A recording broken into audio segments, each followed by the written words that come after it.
بسم الله الرحمن الرحیم و کل شیء احصیناه فی امام مبین. کل شیء، امام مبین، همه چی رو داده به امام.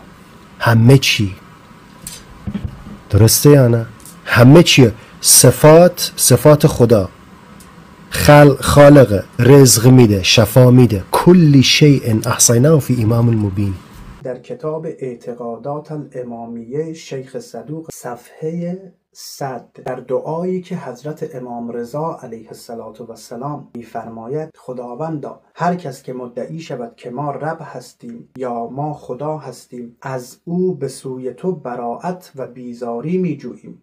هر کس که مدعی شود که خلق، یعنی خلق کردن، به ما سپرده شده است، یعنی خالق هستیم، و هر کس که ادعا بکند که رزق بر عهده ماست، که ما رازق هستیم، خداوندا تو شاهد باش که ما از او به سوی تو بیزاری می‌جوییم، آنچنان که حضرت عیسی علیه السلام از نصارا بیزاری جوز. وقتی اونها ادعا کردن که حضرت عیسی علیه السلام خداست یا پسر خداست، از نصارا اظهار بیزاری کرد.